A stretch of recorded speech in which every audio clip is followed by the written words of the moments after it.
Assalamualaikum warahmatullahi wabarakatuh. Perkenalkan, nama saya Ica Uswatunisa dengan NIM 122210026. Di sini saya akan mempresentasikan materi saya tentang peranan orang tua dalam pengembangan self-help pada anak usia dini. Langsung saja, anak adalah anugerah terbaik dari Tuhan bagi orang tua. Tentunya, orang tua akan selalu memberikan yang terbaik kepada anak mereka, termasuk dalam hal kecerdasan fisik maupun kecerdasan intelektual. Untuk memastikan bahwa anak-anak memiliki kecerdasan fisik dan intelektual yang baik, maka dilakukan upaya pencerdasan sejak usia dini. Anak-anak usia dini ini sangat amat membutuhkan perhatian dalam semua aspek kehidupan mereka dari orang tua. Peran orang tua ini sangat penting dalam mendidik anak-anak selama masa belajar di rumah, yaitu dengan membantu mereka menjadi lebih mandiri. Karena kemandirian anak itu sangat penting untuk dikembangkan sejak dini. Kegiatan yang pertama adalah keterampilan makan. Sebagian anak itu masih meminta untuk disuapi oleh orang tuanya.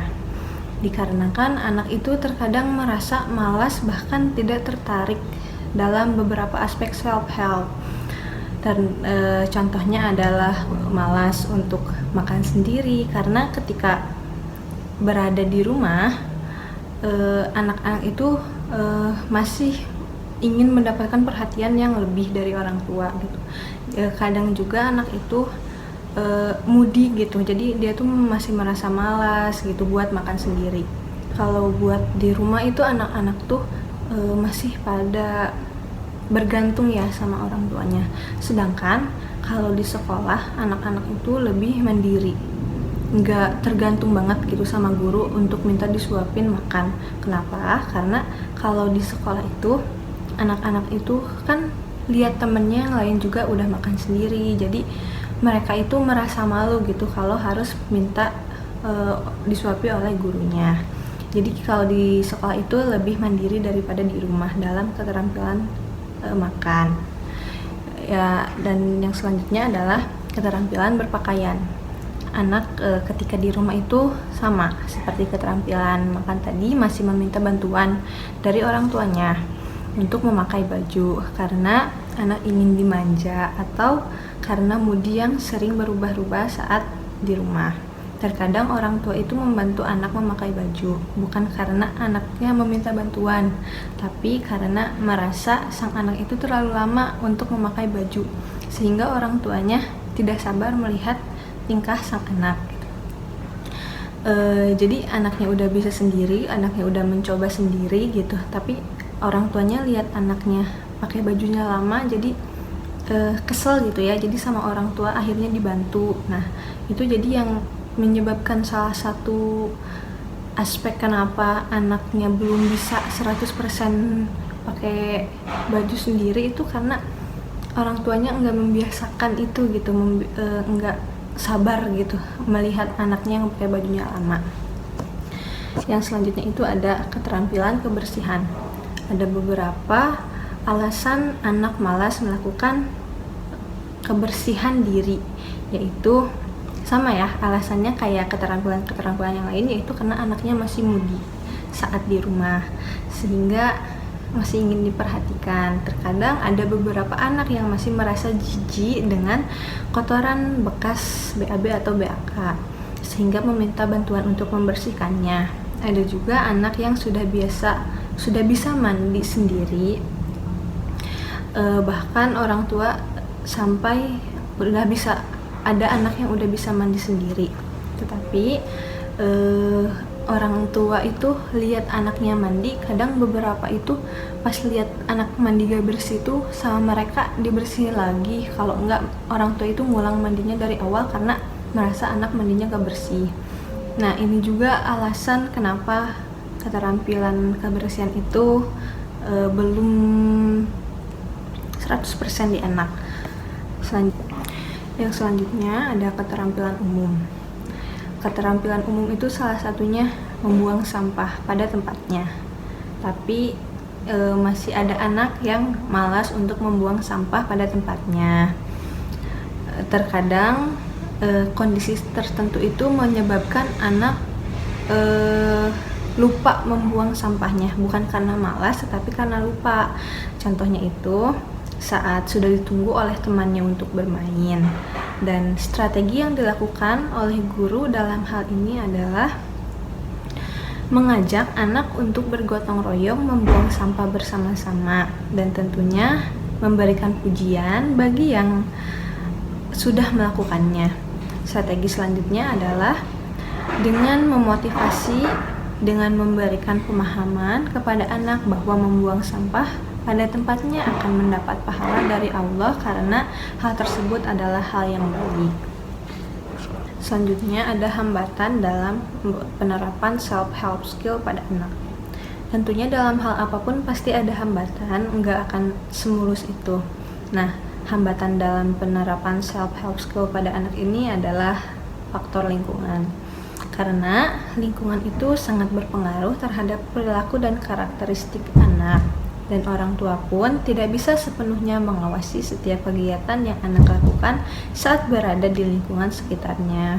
Misalnya adalah saat anak sedang bermain dengan teman sebaya atau dengan televisi sebagai penemannya.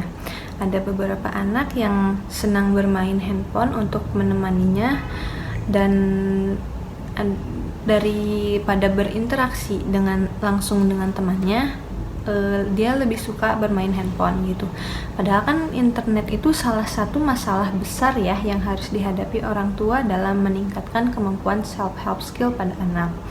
Karena saat ini anak itu sedang berada di era digital, dan dengan mudahnya anak bisa mengakses internet tanpa pengawasan dari orang tua. Hal ini sangat bisa menjadi pengaruh terhadap kemandirian anak atau self-help pada anak. Selanjutnya ada pola asuh orang tua untuk anak. Pola asuh itu nggak cuma satu, tetapi terdapat beberapa macam pola asuh. Yang akan saya bahas adalah ada 6 pola asuh. Yang pertama itu adalah pola asuh positif. Pola asuh positif itu apa sih? Nah, pola asuh positif adalah ketika orang tua berkomunikasi, bertransaksi, dan berinteraksi dengan anak mereka, tetapi mereka selalu mempertimbangkan sikap yang baik dan konsisten, mendorong, menyejukkan, merawat, rileks, dan bertanggung jawab. Hal ini itu sejalan dengan pendapat dari James 2002 bahwa memiliki orang tua yang positif dapat membantu anak menjadi lebih mandiri. Dan pola asuh yang kedua adalah pola asuh otoritatif atau demokratis. Mungkin buat sebagian orang udah pernah dengar ya pola asuh demokratis ini. Nah, pola asuh demokratis ini orang tua menumbuhkan keyakinan dan kepercayaan diri pada anak untuk membuat keputusan tentang aktivitas dan kebutuhannya dengan bertindak, berinteraksi, bertransaksi, berkomunikasi, dan dengan cara yang selalu rasional, bertanggung jawab, terbuka dan objektif, tegas, ramah, dan fleksibel. Dalam pendapat Santrok 2009 juga mengatakan bahwa pola asuh demokratis ini efektif untuk meningkatkan kemandirian anak. Dan pola asuh yang ketiga adalah pola asuh permisif.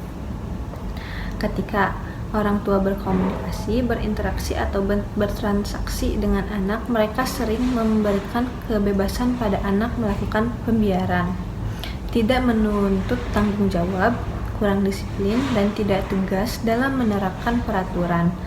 Menurut Santrok 2009 dan Garden 2000, perilaku orang tua seperti ini mengganggu perkembangan kepribadian anak dan menghambat kemandirian mereka. Pola asuh yang keempat adalah pola asuh otoriter. Orang tua biasanya berkomunikasi, bertransaksi, dan berinteraksi dengan anak mereka. Mereka mungkin mendikte, kurang ramah, kaku, dan keras, atau menghukum dan menuntut kepatuhan.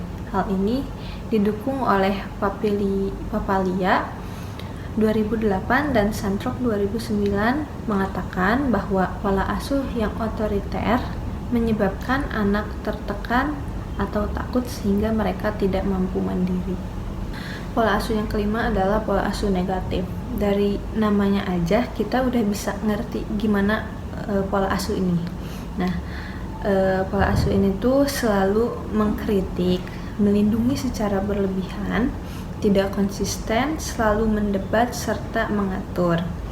Hal ini itu sesuai dengan pendapat Gordon 2000 dan James 2002 yang mengatakan bahwa pola asuh negatif mengganggu perkembangan kepribadian anak dan menghambat mereka untuk berkembang sendiri. Dan pola asuh yang keenam, yaitu pola asuh terakhir, adalah pola asuh penelantar. Orang tua selalu mengabaikan bertransaksi atau berinteraksi dengan anak-anak mereka, mementingkan diri sendiri, dan tidak memberi kesempatan kepada anak untuk berbicara. Selanjutnya ada kesimpulan, yaitu pola asuh positif dan demokratis ini memiliki hubungan yang positif dan signifikan antara pola asuh orang tua dan kemandirian anak. Jika orang tua ingin meningkatkan kemampuan self-help skill pada anak atau kemandirian anak, maka orang tua harus menggunakan pola asuh positif dan demokratis dalam mengasuh dan membesarkan anak. Dalam kehidupan sehari-hari, orang tua mulai membuka diri terutama ketika mereka berbicara untuk membangun hubungan yang baik dan damai, yang memungkinkan anak untuk mengungkapkan masalah dan kebutuhan tanpa takut kepada orang tua mereka. Mungkin cukup sekian materi yang dapat saya sampaikan. Mohon maaf apabila materi yang saya sampaikan masih banyak kesalahan dan masih banyak kekurangan. Ditutup. Wassalamualaikum warahmatullahi wabarakatuh.